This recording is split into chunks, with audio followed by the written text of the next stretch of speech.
Experience hospitality the Northwest way at the Everglades Hotel. Located on the banks of the River Foyle, the Everglades Hotel is just minutes from the centre of Derry, Londonderry, with free on-site guest car parking. Whether you're here for a family meal, a big celebration, or simply a peaceful retreat, will make your experience as memorable as the sights in the city. Visit Everglades Hotel Derry for accommodation bookings, the latest menus, live shows and events, and much, much more. See you there.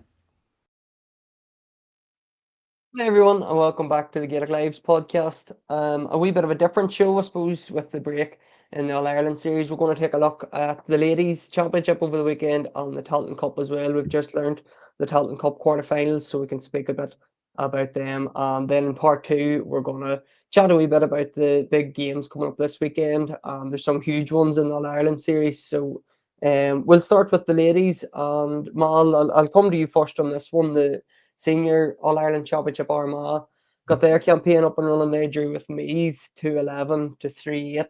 And I suppose, given the personnel they're missing, the two Mackins didn't play and their captain, Clodagh Cambridge, didn't play, a draw probably feels on first look as a good result, but they were 4 points up with a couple of minutes left, and Meath got a goal from substitute Sean Annis and a point from Vicky Wall to steal a draw. So possibly a couple of points dropped from an Armagh perspective, but maybe it took a draw before a ball was kicked. Probably is. I remember seeing Vicky Wall playing in the final against Kerry and Croker. What a class player! But like the three players you mentioned there, like the Mackins and like they're and obviously Clodagh McCambridge, like they're the leaders. Like Clodagh the captain. So I think it probably says a lot of where Armagh are right now, that they can just get on with it, get themselves into a winning position. I remember chatting to Blaine and I think it was Aoife McCoy after the Ulster final, and they both spoke about the hurt that they had after losing. Well, sorry, the manner of how they lost the league final, and they were pretty ruthless in the Ulster final when they needed to be. But back to this here, like they got them. I think Kelly Mallon scored 1-2, and there's a McCoy goal through into the middle of it as well. But to be 4 points up, they're probably kicking themselves now, because it's a chance to win against one of the biggies. Like Meath have proven it over the years what they've brought to the competition. But I think whenever the dust settles, Sean, you would probably know more about the mentality side of the things than I would, from being from Armagh. But surely they have to take something from it. And is it this weekend or next? Well, they'll play Kildare, and it's a chance to they have to go and book their spot in the big party at the end of the year for the knockout stages. But I think I've said a lot about where the sport's going in the county. Like, in the under-14s turned out a title at the weekend as well. So and between it and Clonairon, there just seems to be a real positive vibe in the county, and probably in the county as a whole, just the way things have went between men and girls over this past couple of years. I think the girls have been. I think every girl that's been up for an interview has been asked, has the men winning All Ireland inspired them? And they're sort of on that track, and more so than the men were the last couple of years. Probably the ladies have been knocking on the All Ireland door, and big results against Meath in the past. They beat Meath last year in the All Ireland series, and they reached the quarterfinals. Just haven't got into that final yet. I suppose that's really where their aim is. And if they're drawn against the likes of Meath, and probably should have won it without the two Mackins and Clodagh McCambridge, they're definitely on the right track, and that's pretty much where they want to be. They're targeting that All Ireland, I would imagine. That's the level they've reached. And it was a semi final, sorry, last year they lost to Kerry, who won All Ireland easily, and that was without Amy Mackin. So I would say they've their eyes set on trying to get that first ever All Ireland title for Armagh. Especially with the family ties as well. It's. I'm not sure if there's any other intercounty teams that have that sort of thing, where you've got two or three households where players are going different directions to represent Armagh. Like, I think it's amazing. And just from watching them that day in Clonus, I was actually sitting about 3 or 4 rows from the sideline, so you can see what way they're operating. It seems to be a really professional setup and everything that they do. And what I noticed was that about 5 minutes into that game, they realised that Donegal were sitting in, and there's a couple of messages sent around. All of a sudden, they started to run at Donegal, and they both, the players mentioned that after the game, and by half time they had, arguably they had the game won just through that incisiveness that they had. So I'm sure that's something that they look forward to going into the rest of the championship. But I suppose, as you say, they want to get to a Croke Park final, and they'll probably want to avenge that Kerry League final defeat. As they say, the defeats always linger. They always linger. You always bottle them up. Like Kildare hurlers at the weekend, they found somebody who had wronged them down the years and said they weren't going to get somewhere. So sometimes you need a wee bit of motivation somewhere, and Armagh seem to have that between their teeth. So hopefully they can go and get to that final. Yeah, they're definitely not lacking quality and motivation. I think two key ingredients, and Armagh definitely have it. Just an intermediate championship then. Tyrone beat Down at the weekend, 114 to 2-8. Laois defeated Fermanagh 2-9 to 7, and Cavan had a big win over Wicklow 120 to 0-4. And now a good win for Tyrone. This was Tyrone's first championship action this year, All Ireland championship action. It was their first game in a wee while. I think their last game was their semi-final, which they lost to Down, so they obviously got a bit of revenge for that. This win means Down are knocked out of the All-Ireland series, but Tyrone, they're guaranteed a quarter-final spot. Yeah, Tyrone will be delighted, particularly given the circumstances that you put us there, Sean, that they're beat Down in an Ulster Championship semi-final, and I thought deservedly beaten Down. I don't think Tyrone played particularly well that day, even though they only lost by a point or two in the scoreboard. But you have to consider Tyrone have been playing Division 1 this year, and Down have been playing in Division 3. So it was potentially a bit of a setback. But they obviously made amends there yesterday, down in Newry as well. So they're away from home. And I think another noteworthy thing about their victory was the fact that they were missing quite a number of key players. Chloe McCaffrey was ruled out. Maeve Corrigan, who's a cracking halfback, couldn't play. Emma McCrossan, and then a couple of girls had to go off in the first half as well due to blood injuries, I think. So it was probably set up for another Down win if you take all that into consideration. So Tyrone did very well. They probably laid the platform for victory in midfield, and Maeve Mallon and their captain Evan McHugh were very good. And then up front, Saoirse Gormley scored 1-3. Niamh O'Neill, who's back this year, kicked 5 points. So they'll take a lot of confidence from it, and I suppose now they're guaranteed that they'll advance. And they take on the West Meath at home next week to determine who tops the group, Sean. They're a bit like Armagh maybe now. Tyrone were obviously there last year in the All-Ireland final and lost out, so it's about getting as far as they can in the competition, really. Yeah, well, I suppose they have that probably at the back of their minds that they were beaten by Leitrim in last year's All-Ireland final, and they've played a lot of really good teams this year, obviously in Division 1, so you'd like to think that would stand them, and they did quite well in a lot of those matches. Like they had a great win over Mayo, down in Mayo. I was up at the match against Kerry, and they gave them a right battle. They lost by 5 or 6 points, but they were by no means humiliated. And I suppose leading into that, I was expecting them to beat Down in Ulster semi-final, so they probably were at a wee bit of a crossroads after that defeat. So I suppose they've bounced back from it. It'll be interesting to see if they can kick on now. And we're going to hear, and just later on the show, we're going to hear from 2 interviews from the weekend. Paddy Hunter caught up with Tyrone manager Darren McCann, and Kieran Lynch of the Newry Reporter. He spoke to Darnell Parkinson, Armagh's joint manager. So we'll hear from them in a bit, but we're just going to touch on the Tailteann Cup as well. Obviously the Premier League quarterfinals were played over the weekend, and Mal, just before we sort of react to the quarterfinal draw, I suppose Antrim have been knocked out of the Tailteann Cup, and pretty much a disappointing end to their season. They reached, I think, the last 2 semi-finals in the Tailteann Cup, so going out before even the quarterfinals, it's a pretty disappointing end for them. Yeah, and they'd beaten Wexford in the last 2 group stages of the competition. And the only thing is they weren't coming in with anywhere near the same form this year. But the thing that sort of I can't get out of my head is just how well they played against Armagh and Ulster. When you're thinking to yourself, surely they have to bottle that, and like they obviously wanted to, but I think they struggled to get challenge games before the Westmeath game, and then I think Luke Loughlin just turned it on. I think he scored something like 117. So, and then I was chatting to Mark Jordan, and he just felt they were that wee bit flat going in against Limerick. But at the weekend, again, from watching just highlights, because the game wasn't on live anywhere to watch, but like Wexford just seemed to be really strong at running through the middle. That's what the goals seemed to come from. And like Mick Byrne conceded 5 goals, but like I think he made about 3 saves during the game.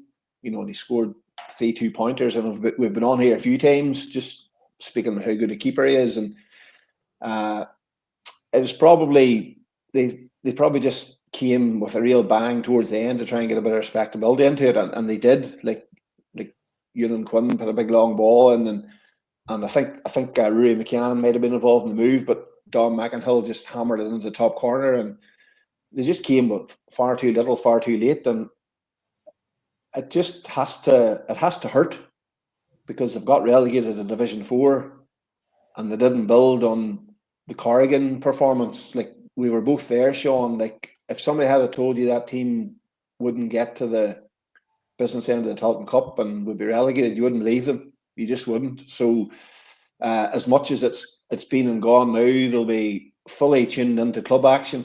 That's just the way things work. But I think the group will probably have to, I don't know what way Antrim go about their debrief, but they're probably going to have to come together and realise we have a Division 4 campaign to dig ourselves out of, and what came in the Tailteann Cup wouldn't be good enough, and they'll just have to see where they go. But they have enough in the locker, you would imagine, to get promoted. But that's for another day. It just leaves that it's one of the teams that you felt would give the Tailteann Cup a shake. They're gone. They're just gone, and that's just the black and white side of it. But gone with a few question marks about what they're going to do next. Yeah, and there's only 8 teams left. There's one Ulster team left. That's obviously Fermanagh. They take on Sligo in the quarterfinals. We have Wicklow against Westmeath, Kildare against Offaly, and Limerick against Wexford. And all the teams on the left-hand side, that's Fermanagh, Wicklow, Kildare, and Limerick. They're all the group toppers, and they're the teams that are going to have home advantage in these quarterfinals. And now, I suppose for Fermanagh, it's a huge opportunity for them. They're looking to push on and maybe get to the last 4 of the Tailteann Cup. I suppose that's been the plan in recent years for Fermanagh, and between one thing and another, they just haven't quite got there. But it'd be brilliant to see them getting their day in the sun in a national final. And I suppose as a fellow Ulster man, I'm hoping they can progress in the next couple of weeks to that point. And I like Kieran Donnelly as well. I've known him a long time. He taught me PE back in my youth, Sean, at Oma CBS. I don't think he was that impressed me, because I was never picked for any teams, but he's a lovely fella, so I'm kind of rooting for them. There's a huge Ulster, I suppose, contingent in the Tailteann Cup mall. Like, Fermanagh's the only actual Ulster team, but they're taking on Tony McEntee's Sligo. We have Oisin McConville's Wicklow in there with Mickey Hart's Offaly. So there's a lot of teams worth keeping an eye on. And Aaron Kiernan, it's like the Crossmaglen Cup, I think. the Sligo, but no, there is, and when you see the draw there, Sean, it just highlights, I suppose, what's so good about the Tailteann Cup, because we'll touch on it.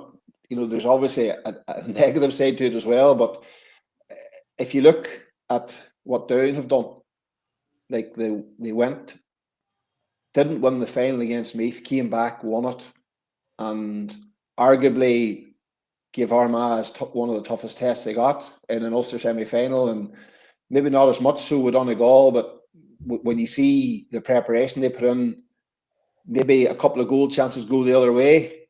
But the bottom line is they're squeezing every drop out of that group of players that they have, and you saw them up close against Louth. And I'm looking forward to Sunday to see how they get on against Monaghan. So that's that side of it. Like, and I'm the same as Niall. I just want the Ulster team to win. I really hope Fermanagh won it.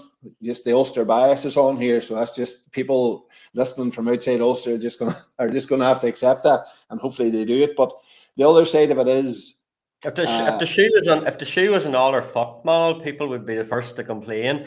People down south didn't want teams from Ulster to win. Would have the pitchforks out. We would. So I have to caveat that with that we're just going to nail our colours to the mast. Maybe it's easy when there's one team left, but as I say, that draw just points out that middle ground that's so important. For likes of Fermanagh, if they do look at themselves and think, what does next year's National League bring for us? But what can we do in the meantime? But the bottom line is there's been 28 Tailteann Cup games played this year, and the average winning margin has been 9 points. There's been 9 games where there's been double-digit margins, and that's probably not what we want. Like Leitrim lost by 25 points to Kildare, albeit Kildare probably one of the favourites versus Leitrim, who have had a really difficult spell and have got relegated. So, but and again, like last week, Paul Quinn was chatting to me, a guy from Tyrone who's now living in there. He outlined a 3-tier championship and league structure that it's definitely worth a look. It's on our website at the moment, and a link in our social media. And it's not probably, as I said to you before we started recording, Sean, it's probably not what people want to hear, because the romance of Galway drawing with Derry when Derry hadn't won a game, and Mayo going and been beat by Cavan and all that type of thing. Like, that's the good story about the Sam Maguire. But like Clare lost by 17 points. Cavan were well beaten by Donegal. So it's definitely got the stage where 3 tiers has to be either not an option, but a serious consideration. And Gareth Burns actually did say that this morning on RT Radio, that if there was an appetite for it, they would look into it. And it's not something I want to see, but I think it needs to happen, because how do you entice somebody to play in one of those inter-county teams and commit 3 or 4 days a week whenever you're not guaranteed anything? And as you said to me, Sean, there's tiers in every other competition. And if you look at Trillick, they were in the Tyrone. Correct me if I'm wrong. They did tier now. They were in a Tyrone intermediate final, and 14 lost it to Dungannon. But still won the senior championship the next year. Yeah. So if there's a level of ambition, if a team wants to... Dungannon went from junior to winning the O'Neill Cup in 5 or 6 years or something. There you go. So and again, they obviously had an ambition now of doing that, and like Down have obviously got an ambition of trying to go from where they were to where their county used to be. So the 3-tier thing, it's in danger of teams getting lost, but there's also so many chances of a team actually trying to build something. And if you ask somebody in Leitrim if they had a passport like Dungannon had in Tyrone where we could build, they would obviously take it. Yeah, I think I'm on board with him all about the 3 tiers. As I said, they offer camogie, ladies football, hurling, club football, any club competition. It's all tiered. Schools, Sigerson Cup obviously is the top tier for universities. It's all tiered. So I think it's definitely something that it should be looked at. And if we're going by Jarlath Burns, it's going to be looked at. It's a consideration. So it's probably going against all the narrative there's been in recent weeks. And I actually back that up, because I actually think that getting rid of the groups was a bad idea versus the back door, because it's been good for the Sam Maguire Cup, but it's no good for the country, and it's no good for the game. You don't want to end up in a situation where inter-county football is not an option for more than the top tier. You just don't want that to happen. It's too important. It's too important for us. So just before we move on to this weekend's action, we're going to hear from Tyrone Ladies manager Darren McCann and Armagh Ladies joint manager Darnell Parkinson. Look, I suppose obviously the way that game finished, Darnell, is the disappointment, the overriding feeling. It's not, Kieran, because to say our backs were against the wall there is an understatement. I think I must have run over our black cat or something this week. Yeah. We just this week, whatever, just a couple of freak injuries. We lost Clodagh in the warm-up, and it really was a case of every single player just putting their shoulder to the wheel. So yes, although to some you might be thinking to yourself, right, we've let that lead slip, but honestly the performance, it's nothing but pride and admiration for that group. Yeah, well, it absolutely was. It's the second to not come away with the win, because for about 57-58 minutes it was pretty flawless stuff, or close to it. Exactly, it was class. It was everything we'd worked on, and it just looked as if it was going to get us over the line. But look, to even come down here before the game, I suppose with the players we ended up having out, if someone would have said, would you take a point, I might have took that point. So yeah, look, I am just extremely proud. I can't say anymore how proud I am of every single girl there. It was epic stuff. Yeah, and do you know how the likes of Clodagh and Blahin Mac and where they're at? Or Honestly, Clodagh was just something completely freak. Blahin and the likes of Eve and stuff there, it was just a case of like fitness tests during the week, and just us having to think of the bigger picture and what's to come down the line and make really tough calls, but probably the right ones overall, you know. And 2 weeks now to the next game, do you feel like they could clear up and hopefully be back for that game? That's it. Like it could be a case that the next day out we might have 5 or 6 bodies back on the pitch here. You know. So that was Amy's first squad since her injury, and that's a big, massive step for her. So yeah, let's just try and get the girls back out on the pitch and just make sure that we build from this. You know, we just can't let this one performance and leave it behind us here. We have to just take everything we can out of it and then see where this takes us. Yeah, and probably with it being a draw now, you're in a position where you probably have to win the last day out against Kildare, so it'll be a real championship match, if you like, where you'd be going obviously to get the 2 points. Look, every game you're going to get the 2 points. I suppose now with us having the 2 week break, we'll know exactly what we have to do against Kildare, which is a bit of an advantage. We'll have the sort of that break to now get girls back on the pitch. So yeah, look, we'll be going into that Kildare game with going full throttle at it to sort of prepare you as best as possible then for hopefully a quarter final down the line. Yeah, good stuff. Appreciate it. Darren, obviously it was about getting over the line there, and Tyrone done it, but the spare was always a bit more quality. Yeah, look here, we knew it was always going to be a battle. Tyrone and Down have played now 3 times over the last 2 years, and there's never been more than a kick of the ball on it, so we knew that was going to be the case today. I suppose the big thing that we were relaying to our girls, you know, the semi-final we left maybe 16, 17 points behind us. So we've been working on that over the last number of weeks, and look here, stood today, our forward play was outstanding, our work rate was outstanding, and look here, we thoroughly deserved to win.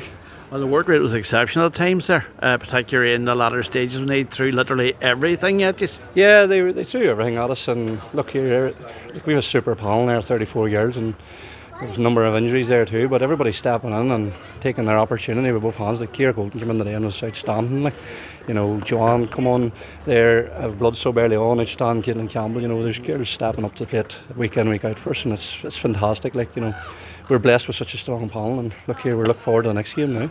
That leaves you obviously now in a head-to-head with Westmeath to see who tops the group. Yeah, look here, we were never looking any further than today, to be honest with you, because this was our learning final. This was Down's learning final, because if we beat them, they were out. Like, so look here, we were only looking at this today.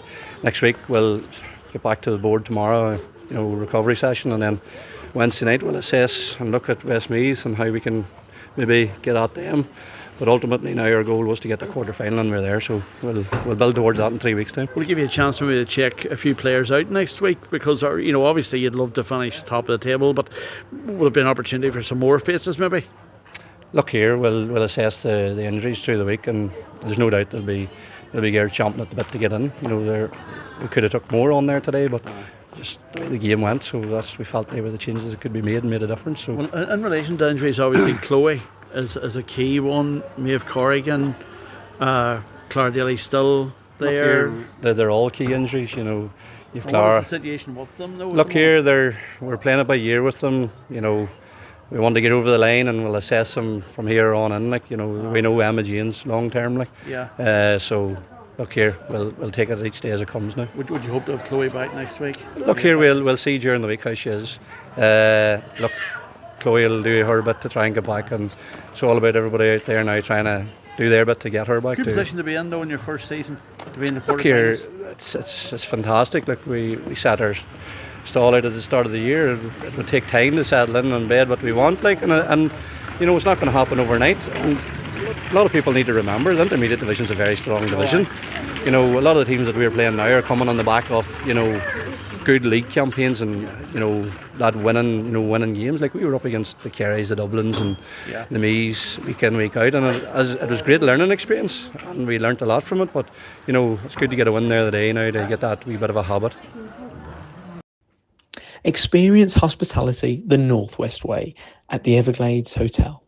Located on the banks of the River Foyle, the Everglades Hotel is just minutes from the centre of London Derry, with free on-site guest car parking. Whether you're here for a family meal, a big celebration, or simply a peaceful retreat, we'll make your experience as memorable as the sights in the city. Visit Everglades Hotel Derry for accommodation bookings, the latest menus, live shows and events, and much, much more. See you there. So looking ahead to this weekend, lads, we have loads of action coming up, loads of Ulster action. And I suppose now I'll come to you first because Group 1 it wasn't labelled as the group of death beforehand, but I think we're in a situation where all four teams can possibly top the group and all four can still crash out of the championship. I think I have that right. So it's going to be a crazy one on Sunday. Yeah, it's on a knife edge. I think all four teams are in 2 points each, and feasibly all four teams could end up in 3 points each. And it would be decided by scoring difference if there's two draws this weekend. Yeah, it's obviously delicately poised, but at the same time, I suppose the favourites to finish first and second are probably Tyrone and Donegal respectively. It would be a hell of an upset if Cavan beat Tyrone, just given their record against Tyrone stretching back decades at this point. I'm doing a piece for this week's Gaelic Life with Paul Fitzpatrick at Anglo Celt about their record. And I suppose then you've Donegal and Mayo, and Donegal are favourites to win that one. Then again, it's hard to know what to expect with Mayo. You might pull it out of the bag, but it's all set up very nicely, and I suppose this is part of the reason why people are talking about how it's a shame that the group stages are being done away with next year. You know, there has been, it's a word that's trotted out a lot, jeopardy. There's been a lot of jeopardy, and that's what people want, and good teams playing each other. And what more do you want, Sean? You know.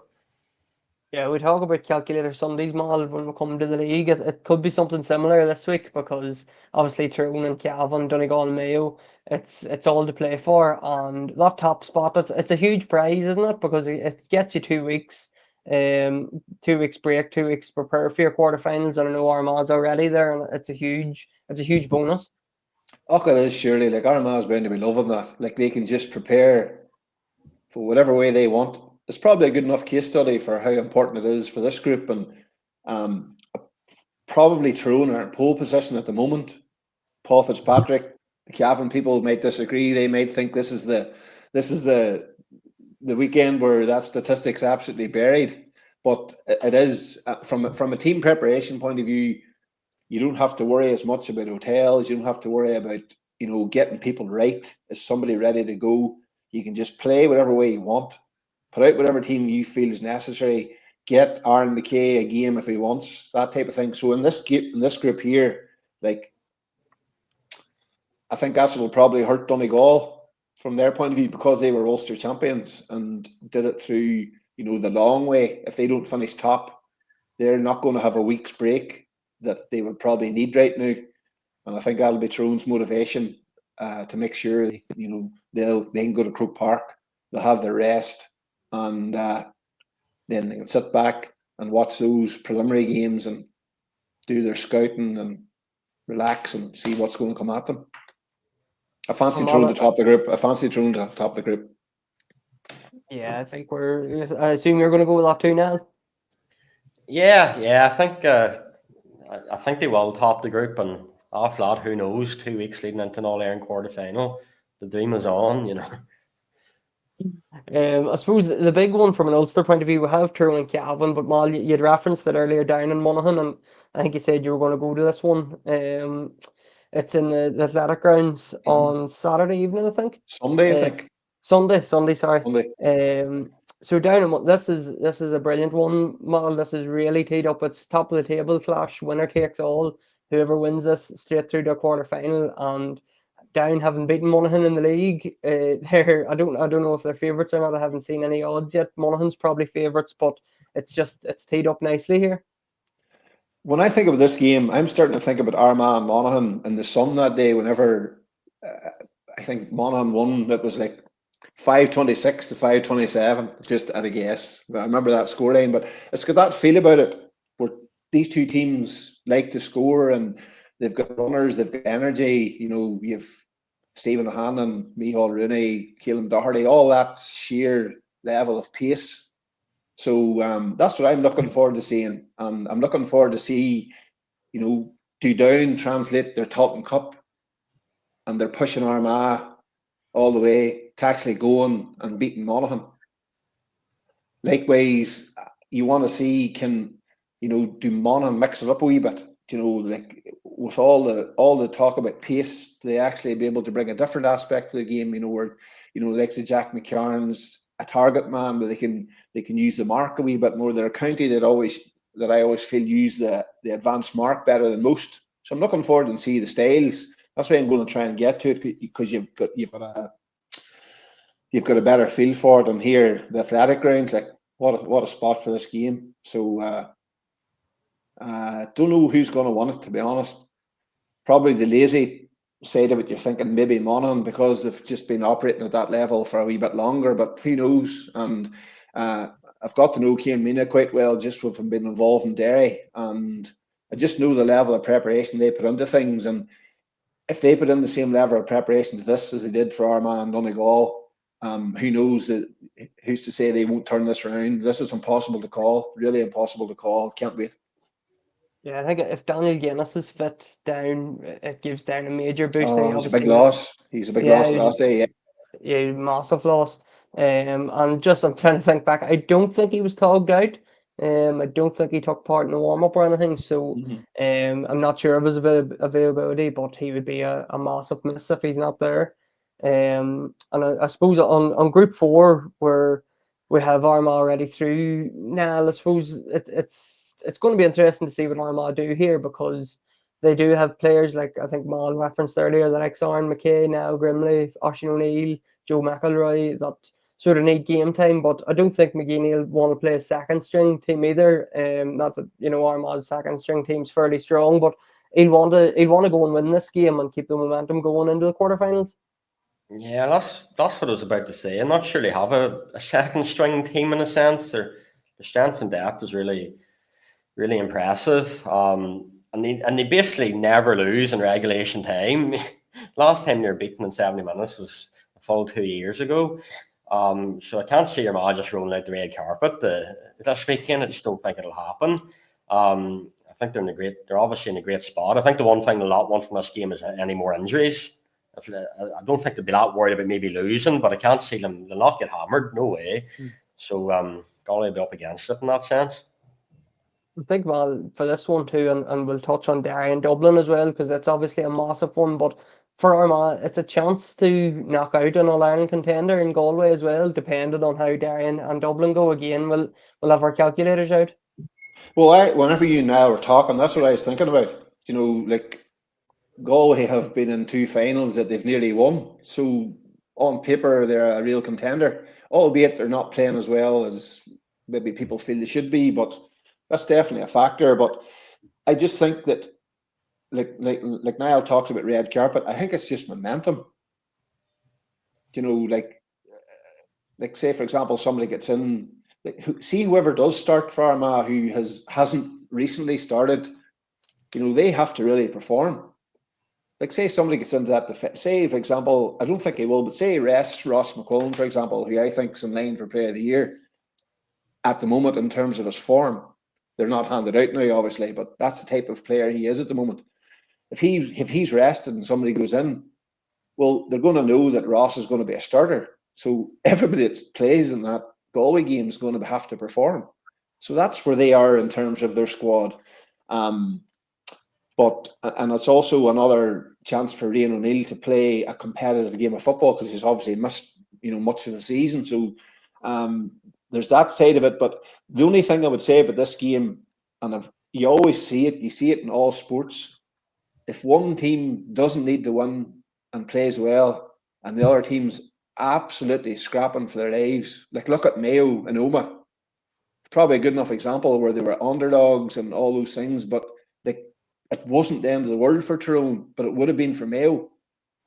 So this is why I think Galway will win this. It's nothing to do with Armagh. It's simply down to who needs to win, and that usually does make a difference. Albeit I don't know Kieran McGeaney personally, but just from watching how he operates, he certainly won't be rolling out any carpet. And in the Mall, the Derry and Dublin changing rooms, they're assuming that Galway is going to win this because Armagh have nothing to play for, which Mhm. makes Derry and Dublin an absolute. I think it's in Newry, isn't it? Saturday night. It is, yeah. An absolute humdinger because again, the loser of that game could be out of the championship, so it's going to go all down to the wire. It is the game of the weekend, and funny, Park Esler is probably my least favourite ground because there's only one way in and one way out. Traffic ways, when you get there, it's fine. So the Dubs, I would say, will travel in decent numbers, and from chatting to people around Derry, there's a bit of excitement the fact they're playing Dublin in a big game. So there'll be one of them cases you need to get there early, or else you'll land at half time, or there'll be a throw-in, the throw-in being put back. But like Dublin, I think it's the sixth time they've met Derry in the championship. First time out of Croke Park. Sorry, second time out of Croke Park. So there's a novelty factor there with it. Dublin debates probably Con O'Callaghan. That's the other side of it. Does he play or does he not? Because the way he plays, it changes everything about Derry's sort of setup. Interestingly, probably from a venue point of view, Theo Clancy is probably the only Dublin player to have played a meaningful game in Park Esler, and that was that day in the fog against Glen, where you couldn't have saw your hand in front of your face. So they're probably going to have trained in Park Esler this week. So that's that side of it. But from Derry's point of view, they played really well against Galway. Conor Glass and Brendan Rodgers probably led the charge, but the bottom line is they didn't win. They felt to get defeat.